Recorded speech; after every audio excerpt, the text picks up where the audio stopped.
By my clock, it's just turned 9 o'clock, so we'll get this meeting underway. Thank you all for coming out this chilly winter morning. So I'd just like to start off the meeting by calling for any apologies. Appears to be none. You don't have to move. There's no apologies. I'll move apologies. No apologies accepted.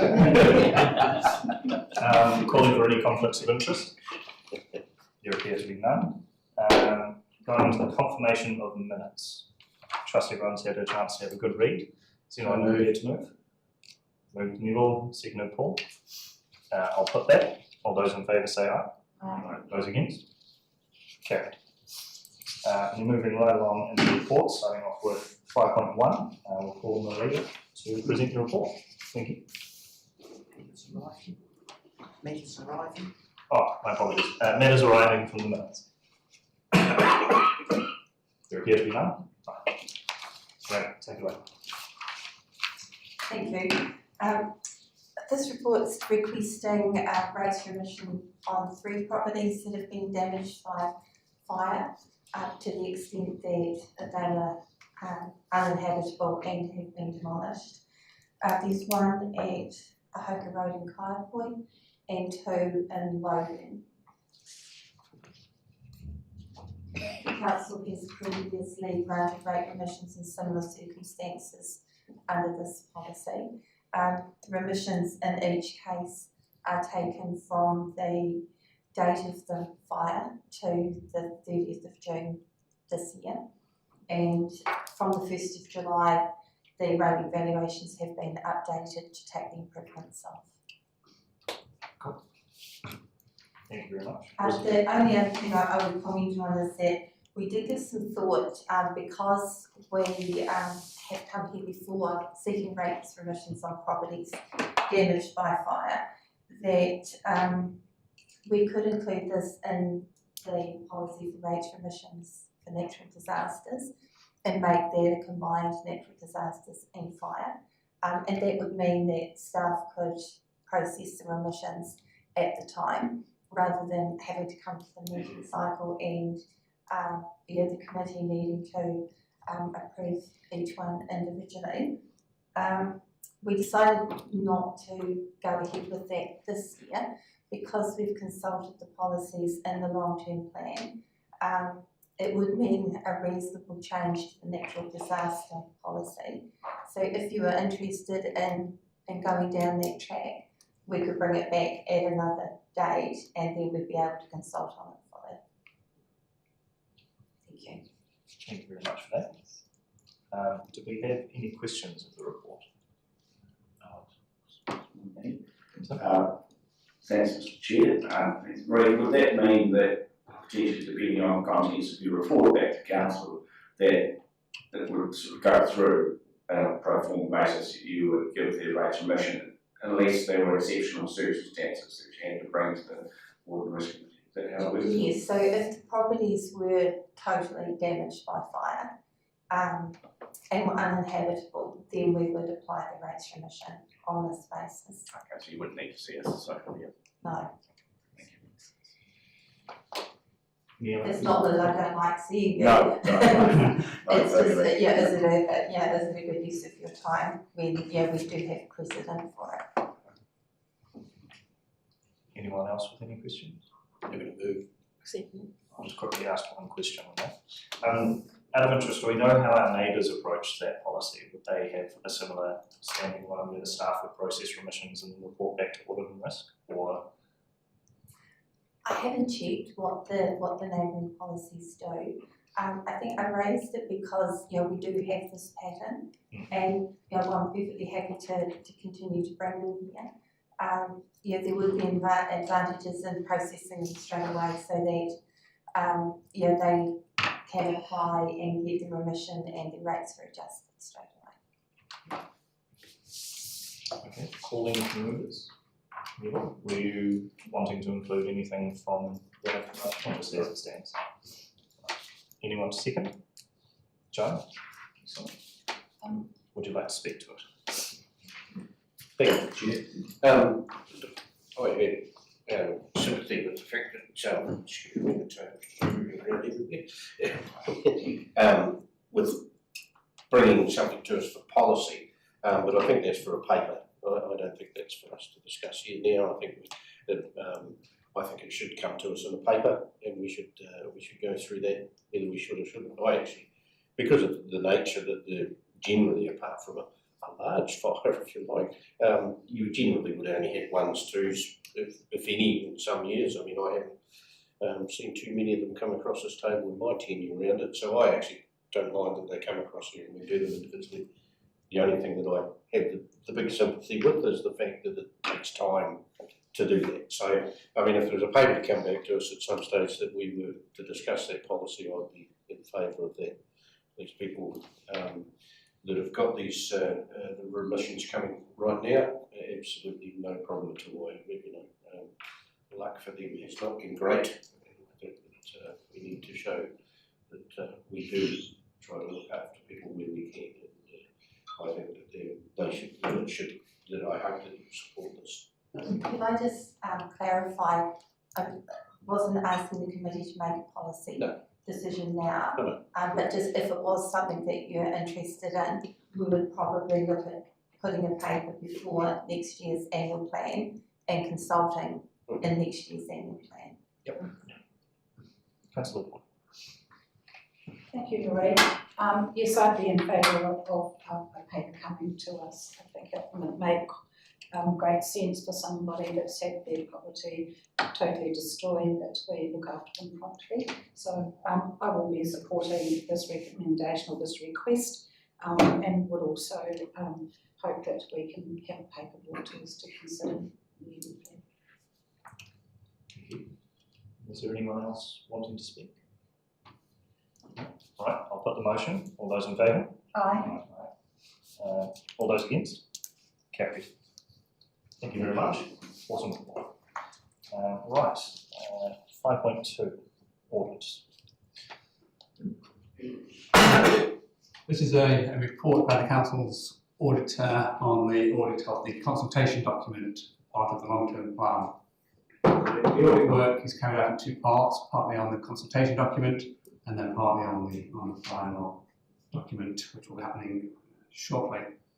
So, when looking at the consultation document, the audit focuses on whether the document is fit for purpose, so whether it presents the information properly and presents the options for the community to comment on, but also whether it's based upon sound information and sensible assumptions.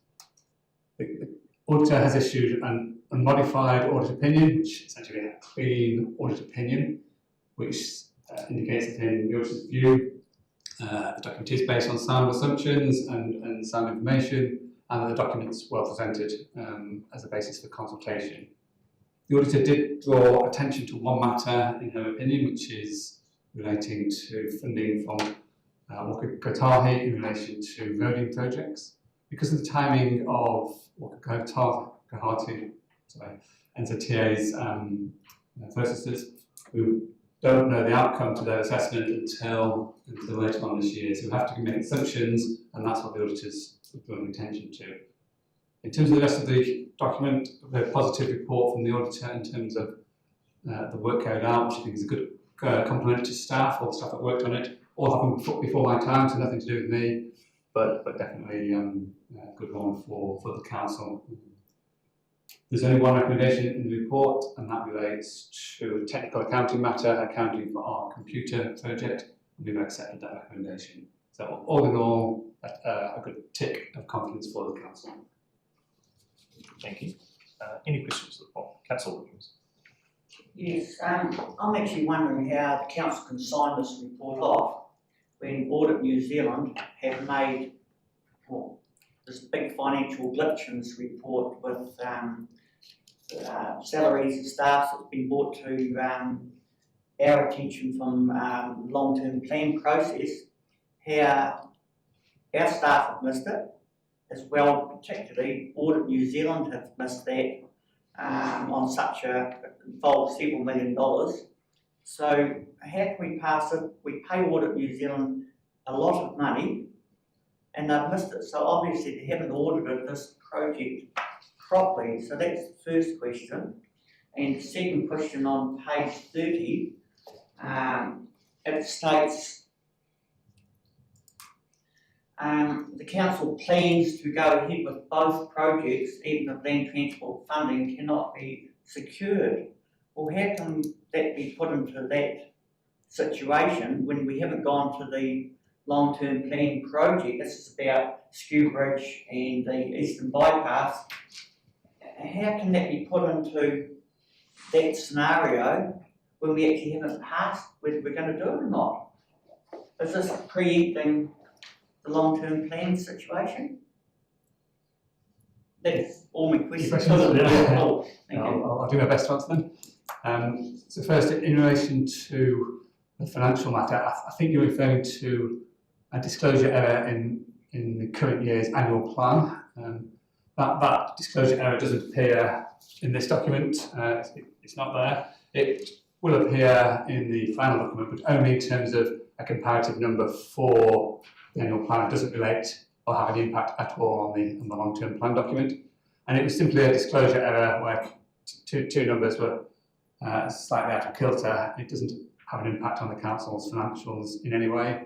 The auditors do not audit the annual plan, they only audit the long-term plan document.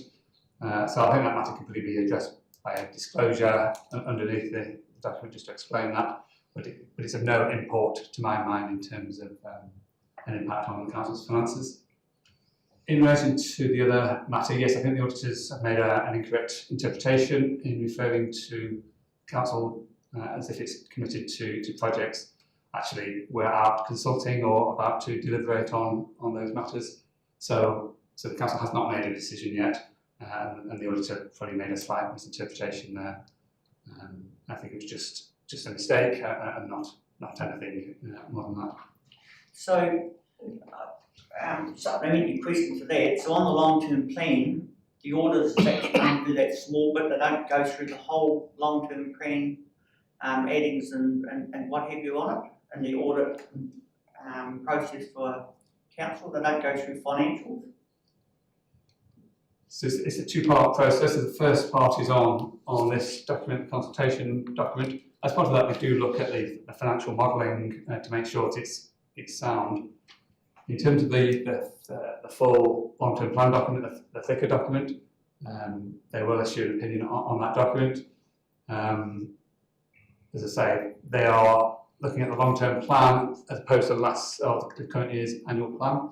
Whether they have an interest in that item, I don't know, but it's, as I say, it's a minor disclosure matter to my mind, but not a one with financial impact, and therefore I can't imagine that interest would be huge anyway.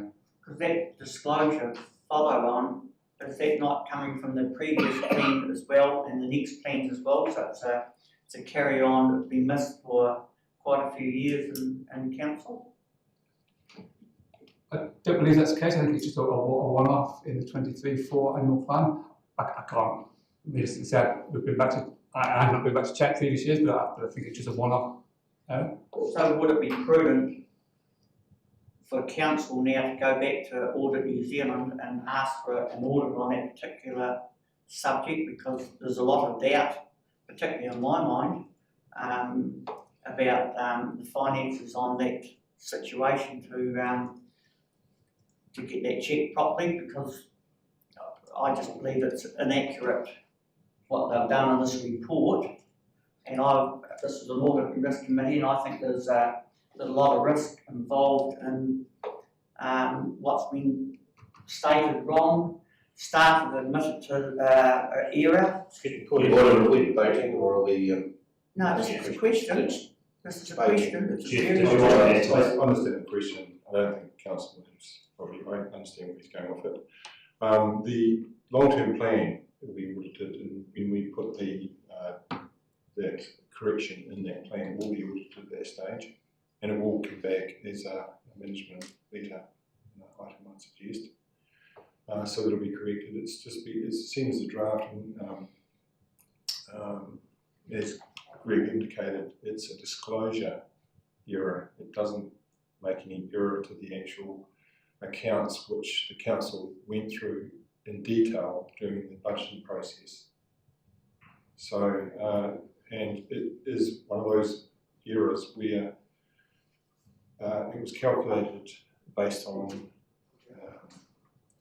a methodology which had changed, where we used to add up all of the budget items to come up with the salary amount and not a projection based on the actual, which is always fraught. And you've got seasonal things like swimming pools with the staff and so on.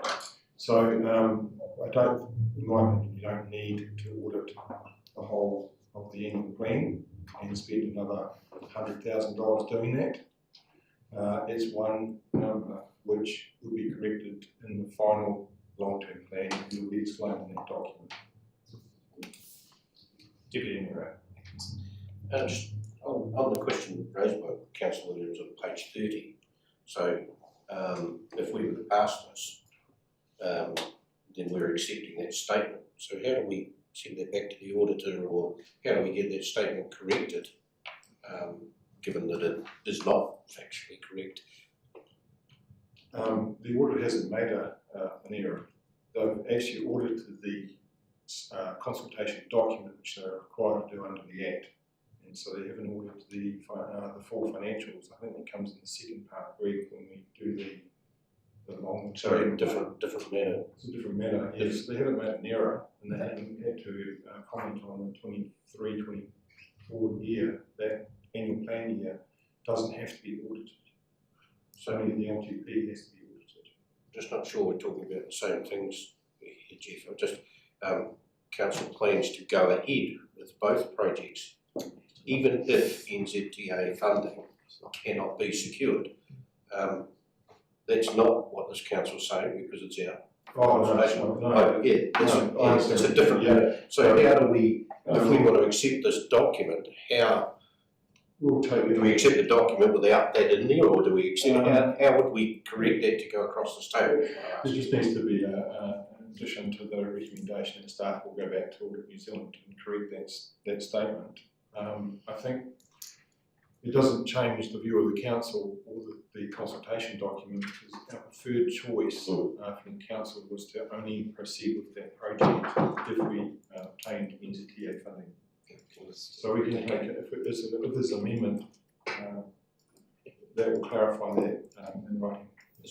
Thank you. Tim, and then Tim. Thank you, Mr. Chair. Just following this conversation, I wonder, Greg, is there a clear understanding of what the scope of Audit New Zealand's work here is, and it pertains to different documents? We can't expect to find something they're not expected to find based on the information. Yes, the auditor has a responsibility in relation to the long-term plan, but doesn't have responsibilities in relation to the annual plan. So in relation to any matters that were right or wrong in the annual plan, the auditor doesn't express an opinion on that. As part of the long-term plan audit, it is a two-stage process.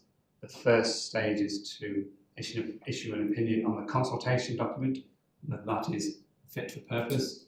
And secondly, it issues an opinion on the long-term plan document, the more comprehensive document. There's an overlap between the two audits, obviously, because they're based upon the same information. But in terms of the first part we're dealing with now, it is on the consultation document. And again, Karen, so they're not in the business of discovery or actually investigating in terms of their business and their financials. They assess the information provided to the council, whether that's accurate or not. Is that correct? So, in terms of staffing, for instance, consultants. Yeah, so they carry out a range of tests in relation to all our documents. It depends if it's an annual report, they're testing actual transactions. If it's a document which is essentially a forecast of the future, like a long-term plan, they're assessing the underlying assumptions and the basis on which those forecasts have been prepared. So different types of work, both giving a level of assurance, but as I said earlier, they don't actually issue an opinion on the annual plan document. Mayor Gordon. Well, it was just to clarify that statement, page 30, which the Deputy Mayor, I'm sorry I missed the start of the conversation, but just to be clear, I supplied a whole lot of information to NZTA, not NZTA, but to Audit New Zealand, so that they were clear that we were advocating. So we made it, and it was also made very clear that there were two options in the consultation. One is to include it, assuming funding could be, but it was always made clear that it was conditional on funding. So, and the options in the LTP were also clear in the fact that they asked, our preferred position was with funding, not to fund it without, but we were open to hearing from our community, obviously what they had to say. So it was made very clear. So with respect to the Deputy Mayor clarifying that in a recommendation, then absolutely 100% support that, because what's contained there is not correct. Thank you for clarifying that. Councillor King. Thank you, Mr. Chair. Page 27 of the Auditor's report, or 28 on diligent Greg, just have a question with regard to, it states in the last paragraph, we also note that there were some inefficiencies from our end with regard to the auditing process, and talking about an additional fee recovery. Does this mean that we'll be receiving a credit, or will be charged an additional fee? No requirement for actual numbers, just to understand what that means, please. Yes, unfortunately these things only tend to go one way. So the auditor uses their best endeavours in completing the audit work under a certain amount of professional name in terms of time frame. The council was still completing some of its decision making effectively during the audit. So what that means is the auditor gets additional information and then changes to financial forecasts during the audit. So that does require them to undertake further work. So what they're saying is that quite a lot of additional time was put in on the audit. They can recognise some of it was due to them and some of it's due to us. So they will, I think, be seeking further cost recovery, but they said they won't do that until after the final audit. So we'll see how that goes. And then the process is they need to get approval from the Auditor General, and then they come to the council to negotiate any fee recovery. We don't have any figures as such in what they might seek to recover, and I think it's pretty reasonable to say that, that they've got a reasonable case that the nature of the process is that it did require them some additional time. Thank you. Just to further to that, there will be a close implementation review of what we, how the whole program went this year. That we undertaken ourselves to try and provide more efficiencies and so forth through the audit. It probably should be remembered that this council was probably one of the first, I think it was the first that went through the whole review. So learnings for not just the auditors, but ourselves through the process, and that's one thing we probably have to decide on whether we want to be first through the process in the future, because it does put a lot of pressure on the staff and the auditors to get that consultation document out, which we've actually been commended on from a number of different organisations and its quality. So I just need to put that in there, because in the past we haven't been first through that process, and it's a hot review, which there's a lot of learnings that come out of it. And I think that's one of the discussions we'll be having a chat with the auditors about, whether we can make some efficiencies on their side as much as ours, and the charge isn't made. Thank you. Any further questions for the report? Yeah, we've got to move that. Just with the addition, with the addition, staff ask Audit New Zealand, and I've got this written in the code. Staff ask Audit New Zealand to adjust the statement at the top of the page.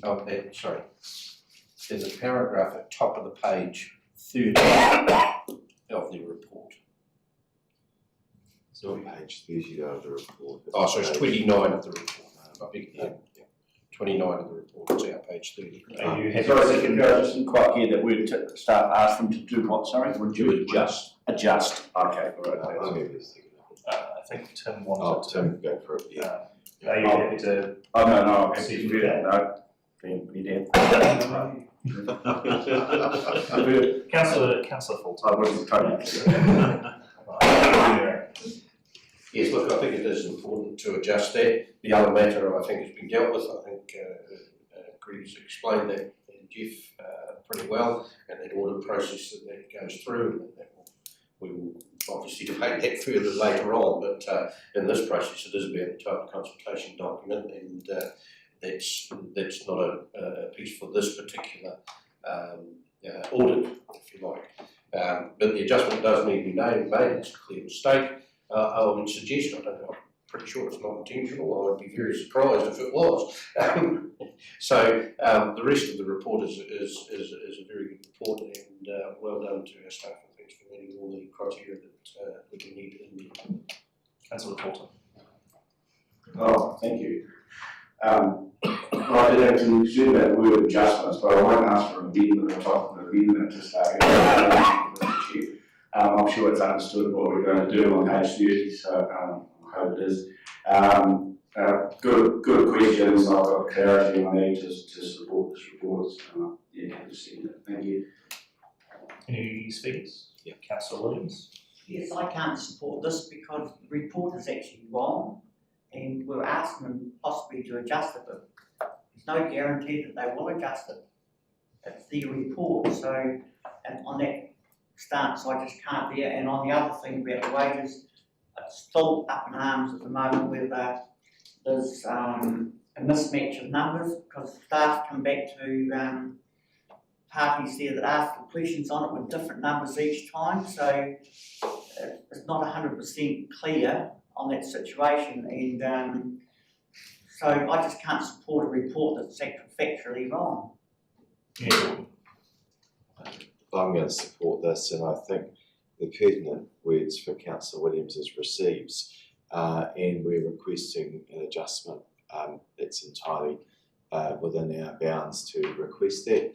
Hopefully they Audit New Zealand acquiesce, and our dealings with Audit New Zealand, in my experience, they're very good to deal with, and in fact when we were going through, they're very thorough, and I think what Jeff mentioned before, our CEO mentioned before around being the first cab off the rank, I think we probably ironed out a lot of their process for other councils. Whether we wish to continue being the same is another matter, because it did put our staff under a huge amount of pressure getting the document adjusted and getting the topics where the audit also felt they needed to be, particularly on the NZTA related projects. We've never got certainty on NZTA related projects. It's always subject to subsidy, and we've argued for years that the process is completely out of sync.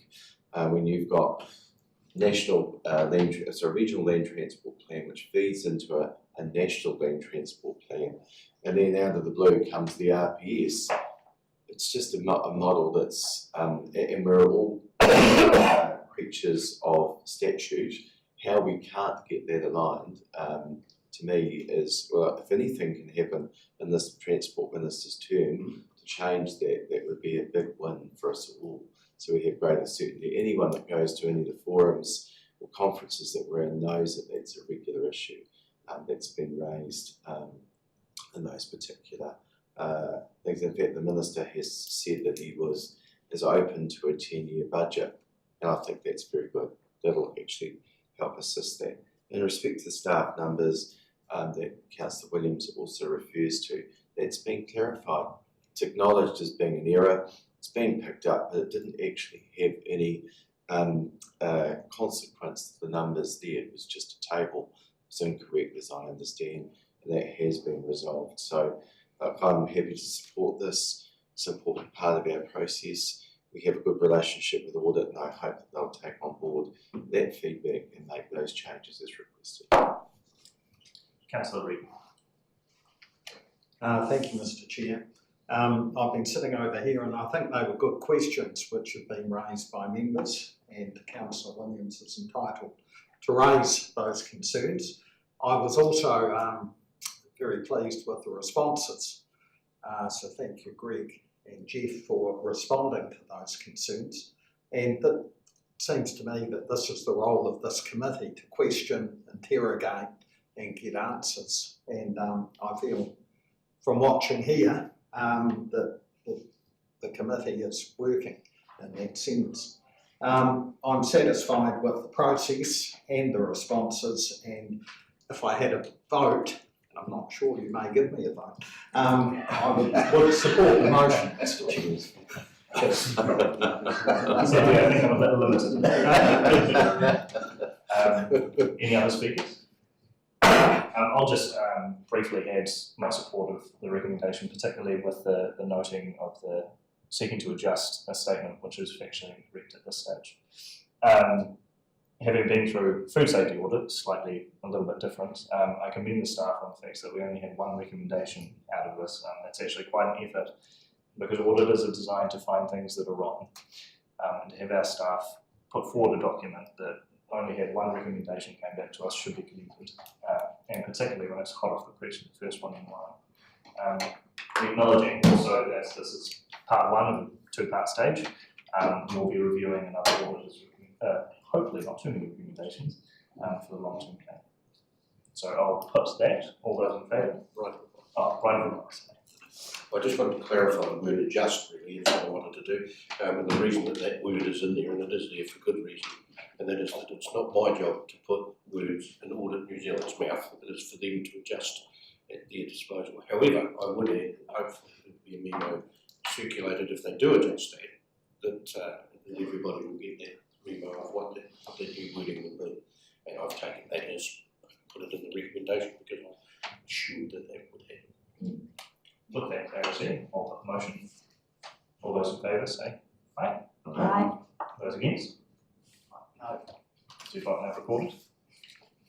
Motion is carried. Right. Item 5.3. Paul.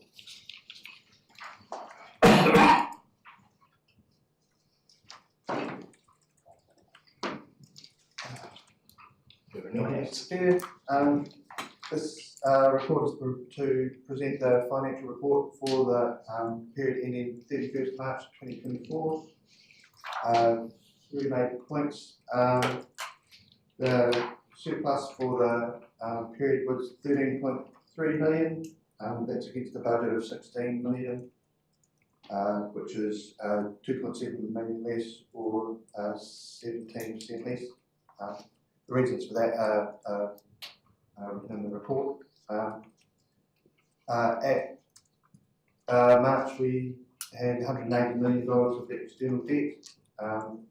But note that at April, we had $10 million debt matured, and at the time we took a chance to raise a further 20 million. So at the end of April, the debt had gone up to 200 million. That's still less than the annual plan forecast of 212 million. And the other point I want to raise was highlight the amounts of the cash flow.